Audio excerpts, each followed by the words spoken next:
No, I didn't abuse. I want to beat you. No, I'm not ready to fight, my dear. Today I came. Fight you. No, I came for something else. I didn't come to fight.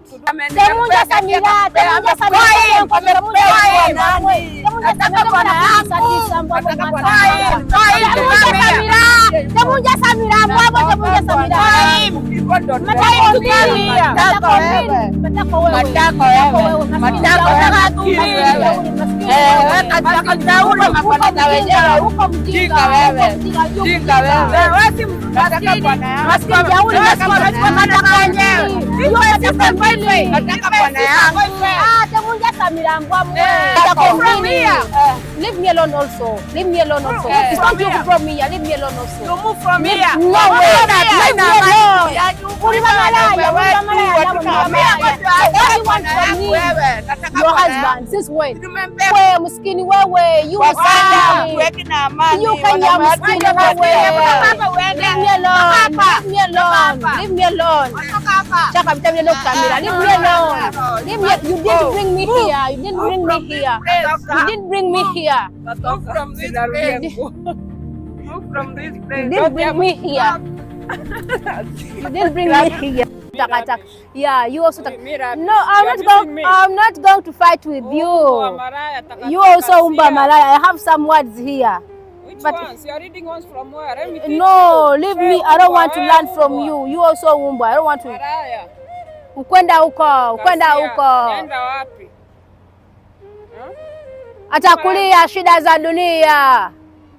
Ati chitegeza achi. No, don't come near me. Mimi shida. Mimi nakashinda. Wacha maneno yako kale chitegeza achi. Naye ampade zino line zolimba nnyo. Malaya.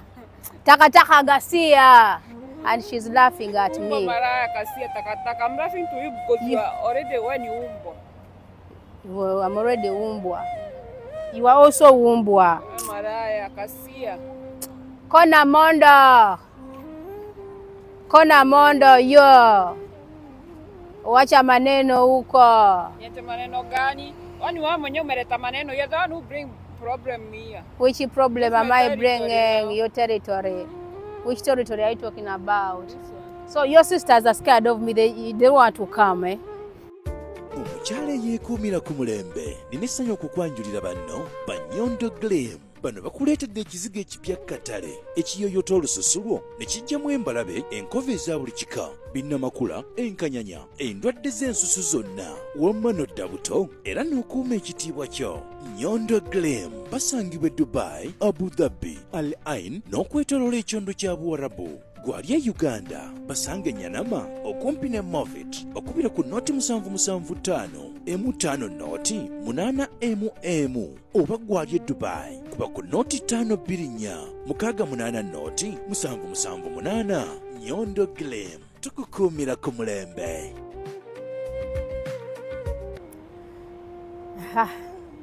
Naye kituufu mbabuulire sijja ku disappointinga ngane abantu abagamba Rozet oyina empisa embi. Rozet olemerako, Rozet oyina empisa embi, oli kabi. Mutuufu leero ndi ku admittinga byonna bye mwogera mbiri. Nina empisa embi, ndi mubi, nkyankuula entalo n'ezimu sizazikyankuula. Njagala nammwe wabeereko omwajja akole ku guno omulimu gwenkola mulabe kibeera kitya. Kubanga nange ngezaako kuba omukakamu, ngezaako kubeera omuntu mulamu, ngezaako kubeera omuntu omulungi, naye ebikomekereza bikoze eki biganye. Nkomyewo ku location yemu bagambye bana bawala gye bali. Banneesunze bagenda kubeera mu group bagala kunsabula naye nange ero nzize nkoze eki nywedde. Njagala mbalagireko bwereere olwaleero ekinyi kya byonna nakubye winter yange. Obwedda ndi mu Luswayiri lwoka era wembatuukako sigenda kubeera kigambo na kimu kya Luganda. Waliwo bwana yangambye bagambe nti no achakulia shida za dunia. Kati awo webiga mwampadde bituufu mwemanyi uko kitegeeza ki abaana baza mu inbox ne bangamba Rozet nawe watuswazizza bali ba neighbor. Ebimu nabiwandiise ku wano okwagala okubalaga nisagala kwerabira webiri wano nabiwandiise nyina line yange. So nyina line zange ngenda kubangamba kubirawo kigambo ku kigambo bagenda kujobanga 10 baba meka size bwomu. Nizo kuba mu kamera ndi bwomu naye size bwe munange zene team sagala bintu bya kun challenginga kyo nagana siwanika. Sorry? Simalaga wanika. Simalaga powa. Kakati nze. La producer twaberanga ewaka. Nenga twekola mu groups. Kati nga tugamba bali bagande kufana bali ife tugenda kubeera ne bali. Kati nga tufuna otugenda okumitingira.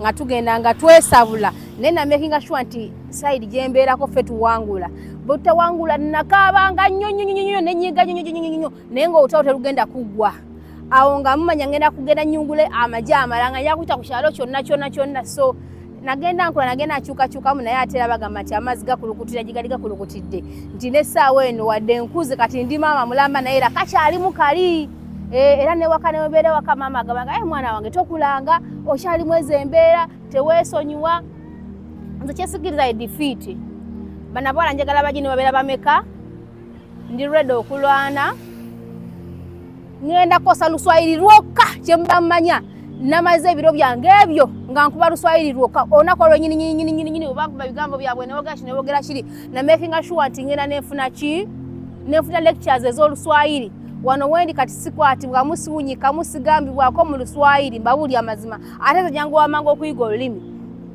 nalinga sikiwabude nga sikimanyi nti nja kusangayo embeera eyo balyoke banvume mu lulimi lwesikola ki lwesitegera gye sikiririzaamu sabana bangabya Rozet wali badde oyogera bwoti wali badde ogamba bwoti okitegeera nange nenfa okola nti funa ebigambo byange kati njagala bajje ate sala kosa bigabye nakosa nga lwaki nakubika winter nga njagala nkozesa ebigambo ebipya bye batawuliranga polera ebigambo ebipya mbawulira ebigambo ebipya nga tebayulirangako ekitegeera naye Rozet njogera nange neetya to an extent microphone tukaisira nevaako oba nabaawa nange simanyi bwe neetala bali luddawo tala nti nga ndwagala nnyo noddusuubula nene mukazi gwegwe oyagala ojja kusangayo maakiyo bakuwuttule njenze naye nga ate ngobadde okute bulungi ndi wa mukwano nnyo njagala n'okusinga omuntu omulala yenna naye abantu bano bambi embeera yakwasizza ennaku gye bayitamu sijja palimba tubeerawo awo naye nga si byangu kubanga bano abakyala ndowooza balaba mwana muneezi oli ne bagala okukya bakoleki bamwetege kyokka kisobola okwewunyisa nti bombeeri baali bamwagala njagala mugende maaso nokubanga mulaba interview eno gyeyakulenkeredde kwegamba si byangu embeera okukozesa omuntu ekintu bambi banoonyeza akasente kaabwe akasaamusaamu okusobola okulaba nti bamulaga ekituufu kyebawulira gyali kugamba omwana mulabega naye bapisepise n'abagamba nedda he will love you do this look for Nyondo Media make a surprise for him he will accept I'm telling you ngombenga naye akimanyi ne banange abaana bannayuganda musula bannamwe mumbi kati mwadde mufaaki abaana nga bafaanana mazima ddala nga olaba ddala kituufu omulezi asobola opakkiriza wallahi mulimba naye embeera gye bayitamu wallahi sijja balimba yakwasiza ennaku bagwa kaganda abalenzi n'abawala kati ono Gladys yali aleese keeki yammwe nnyini mugenda mulengera nga atambulaawo bannange yenna ng'aweddeko kwegamba obulamu baabuvaako bakola byabwe embeera baagivaako bakola byabwe nakunulidde omuwala we ne mulengera mutuufu nga olaba takyalina nakyategeera kiri ku nsi yeyo embeera waneeno manyi Dubai sinyangumuko bw'ogikwata empola yekwasa maanyi ate nekola kitakuuganda bange sekyanzizaayo tekwabadde kulwana tekyabadde ki however balowoozeza nti ngenda kuda mu kutambula ntera okulwana nabo ate era nga siriyatambula okutandikuniza nti nteyizewo kyenyina nyinza okusobola okuterekereza nengamba okay bwondagako ngenda kulagako ndowooza ibeera nkula ya muntu kirabika naye nga bwe neetala mukazi wattu bali luddawa basooke bajje bawali wiringa okulwana tulwanemuko muludda wambeetaaga maga kwegamba ndi awo nange seetegeera oba navaawa balaliwa planeti ki sibalema naye nga sikini yo mugirenge wallahi ndabika bulungi sikini yange erabika bulungi nyizo bagamba sikini erabika bulungi ogirengera yonange erabika bulungi kati mu byonna temwina kye mugamba abaana ba Saudi Arabia, abaana bali Oman, abali Qatar, packages amazandiko okuba nga zituuka mutamwalisa okuresivinga kati nange ndi mumativu awo nno munaye nensaba ekigoye kyange nga balengedde kwaliwo abajja produsa ne mugamba nyamufunewo ekigoye kyange ngenda okubona nga manyi oyo ali mu kujja kwataakinga kyokka mukazi wati nga aweddeyo omulengere ndowooza mumujjukira omuwala naye omukyalo oyo ndowooza mumulengera aweddeyo kati nawe okumanya ndi butiisi bwe namulengedde ne ngamba nowuuli ajjapa olugoye lwange baleme kunyambulira waneena ate mbeere nga nteekako ekigoye kyange bulungi nnyo nesooka nenti okiteekako neŋamba ndi muyajja gyendi ate kati mba ntya waakyo neenaatabidde kati gye mulengera gye basula mulengera ogwo ogugundi ogwo ogubangiriza ogwo so olengera olungi waliwo emifaliso bwe basula abalenzi then saidi eri kati oli omulengera nalengera kamera nanyiiga nasituka era yaze n'agamba temugeza ne mututeeka mu kamera mutuleke kati ffe mutwagaza kiwano wetusula gayinanyiga tujayo kamera tubagamba okay kabiyo kamera yaffe naye nga tuba tumanyi omuntu omu abadde azze kulwana naye nga mukazi watu yagwayo egwereddeyo yetamiiridde ekyo netukikola ki netukivaako nengamba waaya tomanya simanyi okwerinda si buti nenkola ki naye akateeka ekiteteeyi kyange tomanya teri nengeddeyo n'olwedde abatusungamu olumwe banyiize temuteekere mu kamera bikiwano wetusula abantu waffe tugamba waaya tetujagenda maaso nakuba tubajeemera munaye musule bulungi mukafooka mwese mwabeeyagalira embeera bwetu bwe yasalawo so nga tulina okurespektinga akafo kaabwe tulina okubarespektinga bo nga bo tugamba tuzayo kamera ffe katukole ebyaffe tukole ekyatuleese bajje naye nze bayinza okuba nga bazze balirwedde kulwana neze sirirwedde kukola kikulwana naye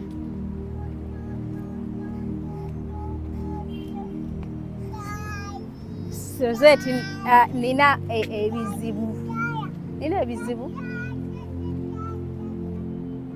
bano abaana kale balina embeera gye bayitamu bo nga bo saala kozesa mbere eno oba kubamanyiira oba kukola ki naye balina embeera gyabwe gye bayitamu bo nga bo etali nnyangu bali awo bali mbuto kati olengera oyo kati yono wooli ono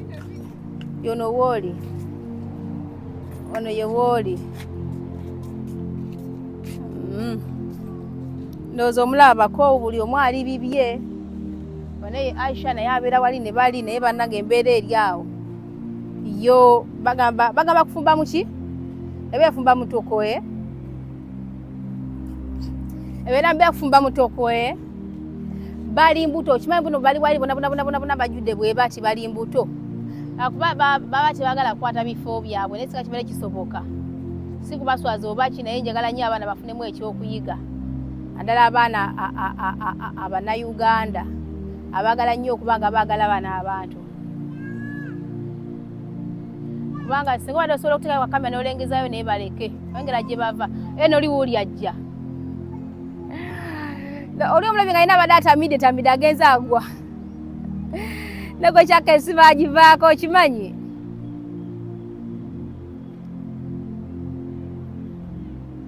ngaalinga yeekwekakweka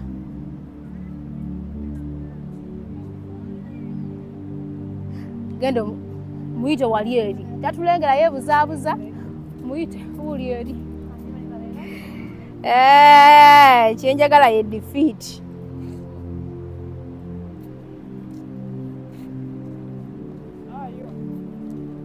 What do you want me to say? I'm fine or what? Which one you have been abusing me?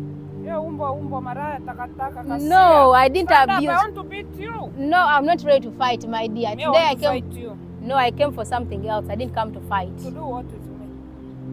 I didn't come to fight. You know, we fellow Africans, we don't need to fight here. No, I'll beat you. No, I am not ready. I'm not ready to fight Umbo because maraya kasia takataka. Takataka, what is the meaning of takataka? I also came with my own words. Rubbish, eh? That is takataka. I also came with my own words. Wacha maneno. Where are your sisters? So they are afraid of me. They are scared, eh? They are scared for who? I fight for who? I'm a one-man soldier. A one-man soldier. Do you think you can manage, eh? I can. Where are your sisters? You said they are going to come very many. I can see some are moving around, you know. Do you think I'm scared? I am not scared at all, and don't dare slap me.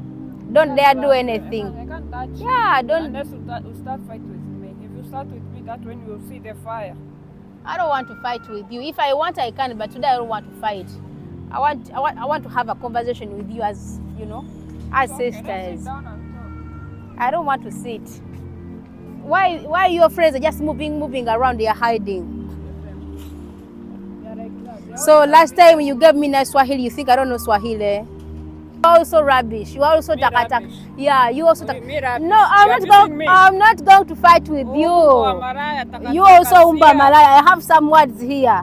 Which ones? You're reading ones from where? No, leave me. I don't want to learn from you. You also umba. I don't want to. Maraya. Ukwenda huko. Nenda wapi? Atakulia shida za dunia.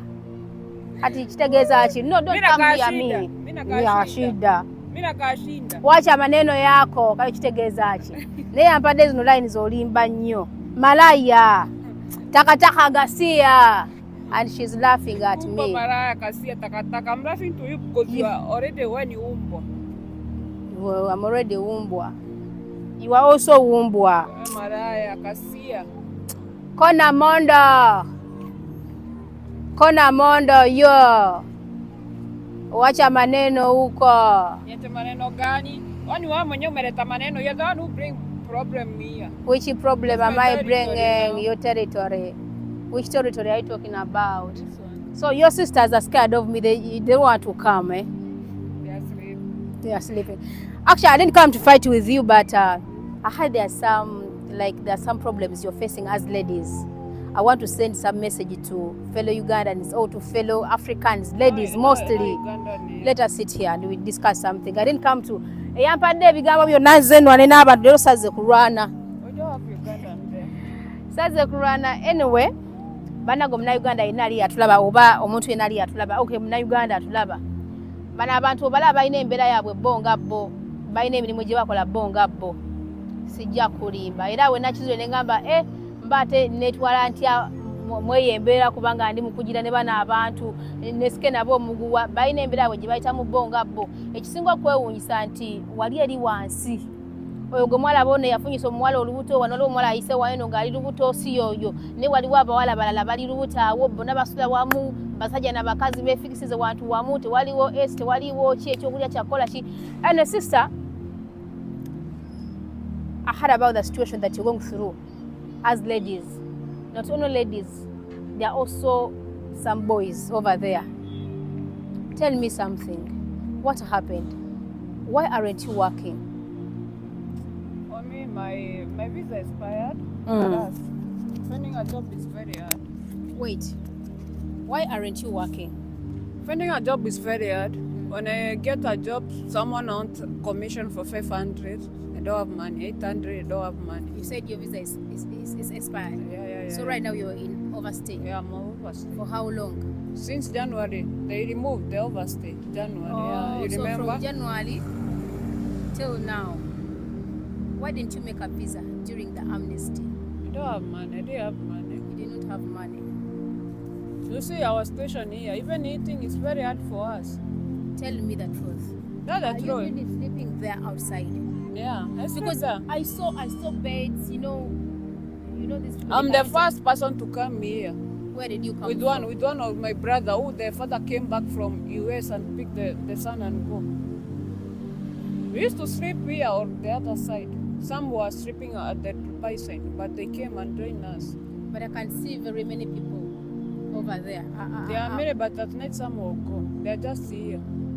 How many are you who are sleeping there? Me sleep with Gladys and the other one who wanted to seduce a fellow Ugandan, my fellow Ugandan. Yeah, She's also sleeping there. You and the Gladys? Who else? and the Gladys and one man there. These are 3 rooms. Every room has people, but ours we don't want a problem. We just keep quiet. So when they want to keep the baby, they keep baby to come and sleep with us there. Because I see mattresses outside, down. You see that woman is a Marathi. Is looking for his son. Is it Marathi? Esther, the police were here looking. That woman with boy. Esther, the police were here. 10 of them. Now he can't get his son. He's looking for his son, eh? He's a Marathi, yeah. You'll bring us problem the whole night. We don't know what to do. The son was here, but he left. Okay, tell me about Gladys. Isn't she working also? No. What happened? Well, now she don't have job, she don't have work. Are you related somehow? You and her? No. We are Kenyans. You're Kenyans. You just met here. Yeah. So what plans do you have for yourselves? Are you going to be staying like this forever? No. Or I'm searching for job. I'm really searching for job. Nothing can hold me. Tell me about the other ladies I saw were pregnant. I saw 3 of them. One is here. I don't want her to hear us. What is her name? What is her name? You said she's Aisha. She's Aisha. She was dating one of our Kenyan brother, and he was arrested. He was arrested and for deported in Kenya. You see, when police arrest you without document, you have to go. You have to go. No, he was deported. Now, from which country is this lady? Nigeria. Where is she from? She's a Nigerian. Do they communicate? No. She's crying for me every time I say I'm going to Kenya. She wants to go with me. But where am I going to take her? Where are you taking her? Do you know the man? No. You I know just know the money comes from Kiambu. He's coming from Kiambu. I saw other ladies who are pregnant. It's like there are 3 of them. Yeah, we have 3 ladies who are pregnant. Are the fathers around? No. Aisha, boyfriend was arrested. The other girl, the brown one, Buddy was also arrested. Brenda. Also Brenda is a Kenyan. The boyfriend is a Kenyan, was also arrested. We have 3 ladies who are pregnant here. But I saw some kids also. We Where are the fathers? We have only 1 kid here. There's only 1 kid. Yeah, the father was arrested, but the mother is here. The man was arrested, but the mother is still here. Bana mbabuli bannayuganda oluvannyuma lw'erigundi gye twakola nagize nezija nenoonyanonyako nekola mukwano ku research nenjagala mbabulire bano abaana balina embeera gye bayitamu tetusobola kugenda kukwata wali eri we basula naye nga basula wali wabweru nali manyi nti bannayuganda bokka bebasisinkana ebizibu eno kubanga twasisinkananga abaana nga basula ku rooftop nga tusanga abaana nga basula mu zi corridor nga tusanga abaana nga basula mu ki naye kikwewuunyisa nti kati bano eno ensi mugiwulidde waliwo n'ensi endala ez'enjawulo amazima gennyini basula awo noono omusajja gwe mwalabye onoono nabwo dda yeekizakiza ono ow'amaaso naye se baasula awo kisinga okwewuunyisa so embeera ekituufu kiri nti mbi nga bw'okola ki nga bw'okiwulira era nayiseeyiseebwawo nageza okulengera bonna nga beebase. Now, since you don't have a job, how do you survive? Because you have to eat. Okay, sleeping, you are sleeping for free because you're sleeping outside. I saw your mattress is there. How do you take shower? Where do you get food? As we fetch water, there is water across the road there. There is water. Yeah, And by where do you 5. take shower from? By 5, we are showering. Here. Outside? Yeah, outside there. By 5. Soap, we buy soap. Soap is just 2 dirham or 3. Okay, and how do you wash your clothes? We wash them there in the evening. We fetch water, we wash. Fetch water? We and have, you wash we outside here. have Then hangers. you hang them outside. At the tree, yeah, we have hangers. Okay, where do you go for short call, for long call? There is toilet across there and there is toilet. So you move around looking for toilets to use, eh? What about toilets on that building? Don't they building accept you to go and do something? No. They don't accept you. They don't. So you In have fact, they to don't look like around. us here. They don't like you there. They want you to go. They have called police many times. Why don't the police take you? Like if the They police don't take comes, us. They are coming to do what? They come and me. I always talk with them. Me and Ghana. One man called Ghana. you talk to them and they don't Yeah, take I you ask away. them. Yeah, if you want to go, give us ticket. We go. That's what you tell them. Yeah. And they leave you. Yeah. What happened to your eye? They said you always fighting.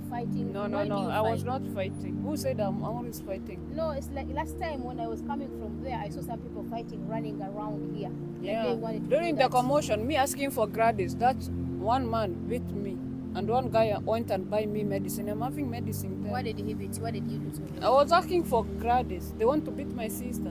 So you were fighting for her. Yeah. What has she done to them? This people, they'll do anything for you. I heard most of the girls around there, they are doing these jobs, you know, they are... No. It's not true, eh? It's not true. What we do here, no. Whatever they are talking, no. It's no sense, eh?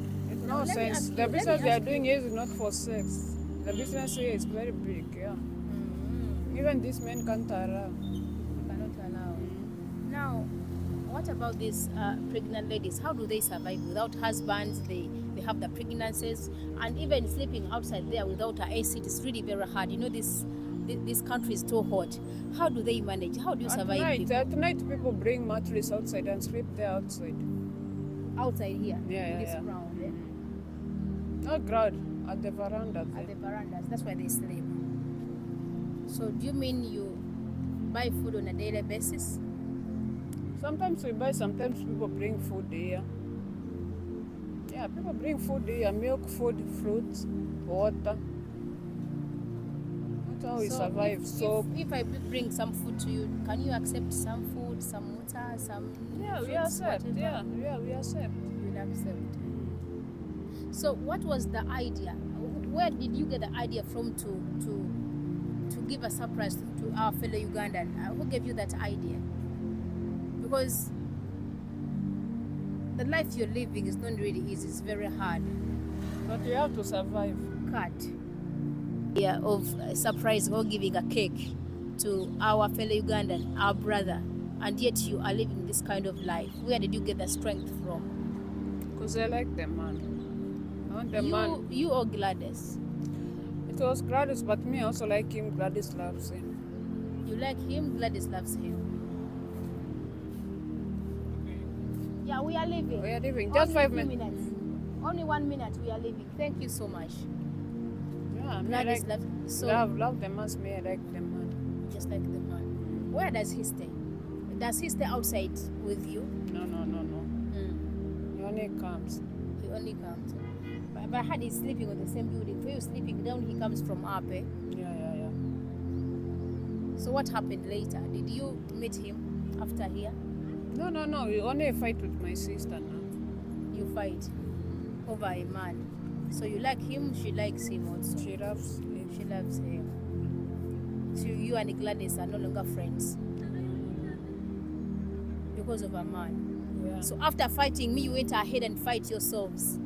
What What kind of love. life is that? That's Is what love. love comes. That's how love comes. Bano abantu si bangu kasi naye tebategeerekeka. So do you think in this situation where you are, do you think a brother can fall in love with you really? Yeah, love is pride.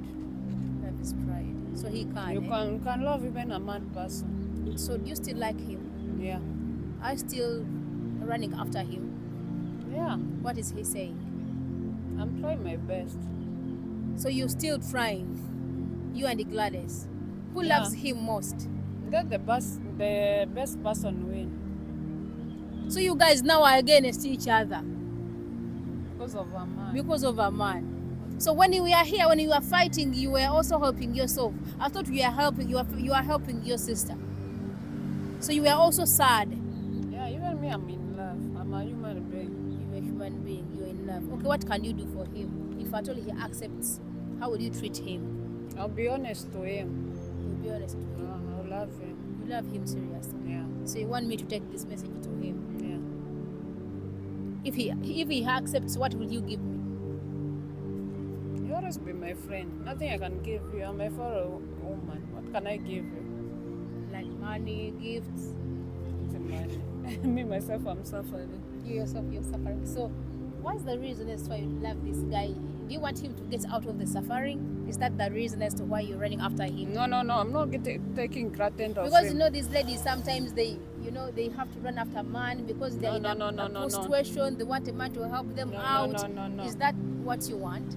No. My condition is not for any man to help me. Me, I can take care of myself. Yeah. Me, if I love, I love. If I like you, I like you. That's all. So why don't you take one of those boys who are around there? No. I know. I've been with them. I know. You don't like them. No. Because they're not working. You love the other one who is working, who No, can take care. not because about working. These people, they have money. You think they don't have money? Seriously? Those boys around there, they have money. They have money. They're doing business there. You think for this they're coming here because of rubbish? They know what they're coming for. Here people are making money every day. How do they make money? Because I don't see Let any me, business let around. me, I can't talk on the camera. So they are illegal businesses they are doing. So let me. No one is going to watch this. No, I can't No. talk. I can't talk about my brothers. You can't talk about your brother. So they are doing some illegal Even business. Aisha, who is passing here, Aisha has money more than you. He has market. He's selling market. What is she doing? This pregnant lady I saw here. But why is she putting on like that? That's according to her. But she has money. Here people are doing business. And why is she sleeping outside if she has money? You can't stay in the house when you are doing this business. So this business does not allow them to stay inside the houses. Why? Leave me alone. You want to know problem with here? Nego happening neno. What happens in Vegas remains Stays in Vegas. Yeah, we are selling drugs. Separate drugs. Ice. Ice. And don't tell anyone. Ice. She's also selling it. Everyone is selling here. Everyone here, even you. No. We don't have money for But that. Yes, I beer. If they want beer, go and buy for them beer. Come and sell. You sell beer to them. And you make money. Yeah. If you send me, you give me $5. So do you mean that a person who is selling ice isn't supposed to sleep in a house? I can't do. When police come, they will pursue you there. So that's why they are sleeping outside here. Me, I thought it's simply because they don't have money to afford a bed. You know, the least They are you can making sell good- is 150. Something like this more. Are you okay? They are making good money. Hey. Here, if you want to eat, we eat every day. They eat paratha, everything, juice, what, soda. Matas. I'm fine. Where's he from? This one is from Sudan. The South Sudan. Gwe omanye ekituufu kiri nti We finish. I want to eno go. Vegas yennyini. Okay, I'm going to let you go. Eno Vegas yennyini. Okay, what plans do you have for yourself? You said you want to get a job. I get But how a are you job. going to get a job If I without don't a get, visa? I can get Kariwari. There is You can job get for. Kariwari. Yeah. If I don't get 3 months, I'm leaving to Kenya. I have Yeah, to it's go. better. We finish. Okay. We finish So now. it's better. Let us just stand here. We conclude there. I think it will be better if you don't get a job, I go. to go to your country because you're not getting anything here. You have come. You have some. You're wasting your life. That is the truth. You have some kids. I have kid. My son is in Form 4. Is in Form 4. Yeah. So I've you're a tried. big lady. I've tried. Yeah. Nobody can talk about me. I've tried. You've tried. Yeah, I came when my son was in class 8. Where is the father? Don't ask me about the father. Us, we are Kikuus. We don't talk about fathers. Kikuyu. The kids are us. They aren't for men. Not for men, us. I came here when my son was entering class 8 and he was in body school. So I circumcised him So alone. I took from him to secondary. class 8. From class 8 to senior 4 now. How many years are those? Me, I separated with the father when my son was in class 3, grade 3. When he was in grade 3. Yeah. So he never took care of the baby. I don't have that He time. disappeared completely. No, we went to children welfare because he took the baby. I have a son and a daughter. He took the daughter. He took the daughter. Yeah, I went and find my babies to children welfare. He was told to give me my kids. I'm supposed to. Kenyan law. Mother is the one who's supposed to stay with the babies, not the father. Obulamu nno si bwangu. Bano abantu bange bo bajjanga bali baagala ddala kwefunira mwana mulenzi. Bamulaba ava eri waggulu atambula alinawo akalimo simanyi wadde ye awuza kimu agamba mbu nze si kyenfa. Naye ng'abawala bangi nnyo wano eno bamala obudde bwabwe bungi nnyo nga bakola ki. Anyway, sister, thank you for... I want to get for you something. Okay, you can wait for me there for only a few minutes. I'll get for you something and then we also leave. But thank you for the information. And sorry, come here. I'm sorry about last time. But it was your problem. Me, I did not want to fight with you. But you know, after the man left, you had to come and fight against me. But why? We didn't Anyway, we should forgive one another, you know. Me, I don't love him. He's so... Hakati ekiriwo kiraba. Bwanga osobola okutegerayo eri kahono gundi ndio tubaleke babere mu bifo byabwe naye agambye nti abamu basula wabwe nga beeyagalidde. Abamu tebalina wakusula naye abamu basula wabwe nga bakola ki nga beeyagalidde. N'ekirala munnange osisinkana sister, what about this Cameroonian guy? Where does he sleep, this Cameroonian guy? Everyone is sleeping there. He's also sleeping there. Yeah. And he was pretending, because there is a girl whom he impregnated, but he was pretending, he was saying, you know me, I'm staying over there, you know I'm doing this. Does he have a job? Nobody has a job here. No one has a job here. They have their job, they are doing their own business. Their own businesses, but that's how they survive. And he was like, I have a job, I do this, you know, I'm sleeping. He's also sleeping outside. We sleep, all of us here. You all sleep outside here. Mixed boys and girls, because I saw many mattresses over there. Yeah. But nobody touch someone. You respect each other. They are our brothers, we are their sisters. You take them as brothers. And sisters, yeah. But I saw some of them, they are not displaying. No. Me, the room which I stay, I sleep the first room. Nobody, if you... Why do you call it rooms? Because they are corridors. The first one, the second one, the third one. We call it room because they are rooms. They are your rooms, that's where you stay. Okay.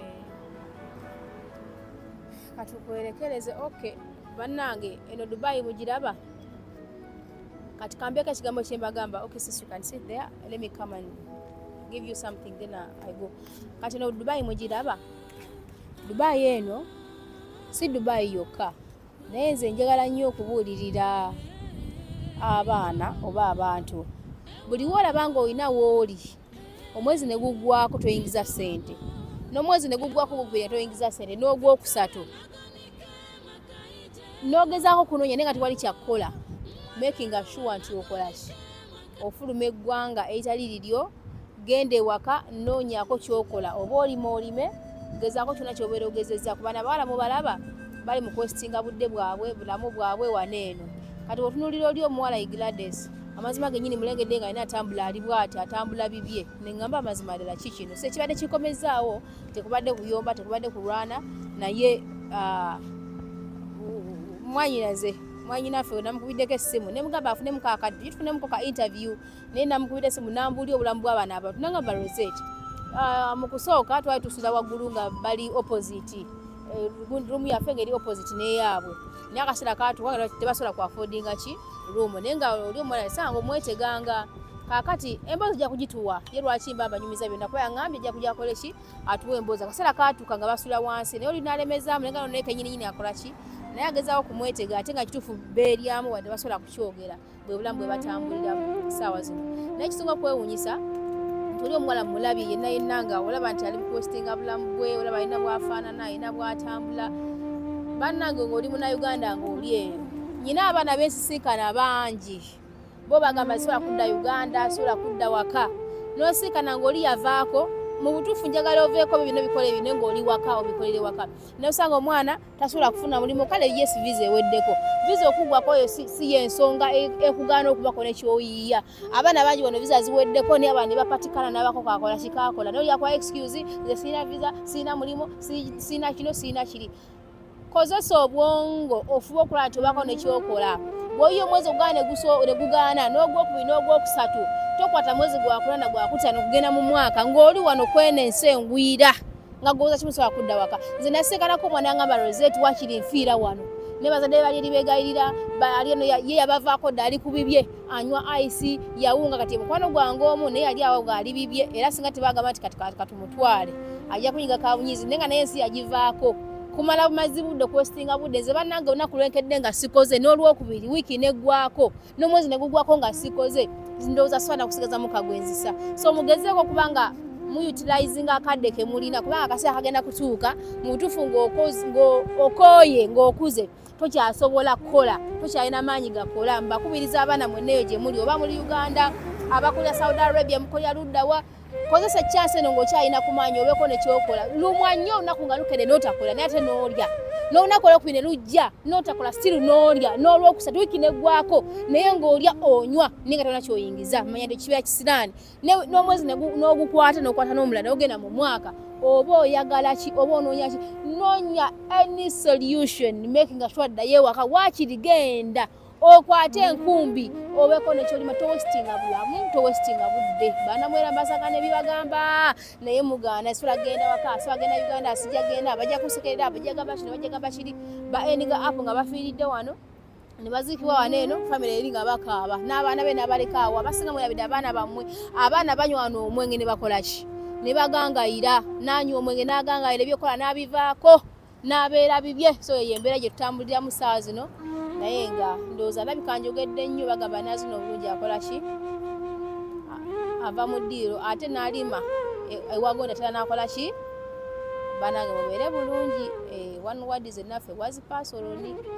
not solo ze okwanjulira ebizigo ebimanyiddwa nga Nyondo Glim. Olunaku olwaleero njagadde okutwala omukisa guno okubalaga akazigo omukyala wange kakozesa nange olwaleero nkimyeyo akange nkagezesa endabe saagala badde babalimbe ate mwesiige ebikola by'amapaapaali simanya mwesiige essukaali mukola ggulo kano ke kakola ggulo tumwagire Nyondo Glim. Osobola okubakubira ku ssimu namba 052 46807778 olwo ojja kuba omufunye bakola ne deliveries kugwe ali mu kiyumba oba ali ewala. Nyondo Glim ajja kuba kutuukako. Well, besides being a media personality, she has proven to be one of the best entrepreneurs that are growing in UAE. Eranga, she's the CEO. Nyondo Glim. The CEO Nyondo Glim ekizigo ekikuyambako ku skin yo bw'oba ng'oli mwana wa buwala oli eyo oyagala skin yo eclearinge nga tekwerusiza oyina rashes on the skin. Well, Nyondo Glim is the cream that you're supposed to use. We use so many lotions ezitufukula and so this is not one of them. Well, by supporting Nyondo Glim, you're adding a stone kumuntu gwe tulabye nga evolving her from scratch to the level until right now she's the CEO of this very company that makes these beautiful lotions that we use on our skins. Mumuwagire kiri certified. I stamp in it 100%. Twesangeyo enamba z'essimu kweziri eri +971 5246 80778. Womwana ali mu kiyumba, Nyondo Glim is your best lotion that you should use okubeera nga okilyalinga skin yo.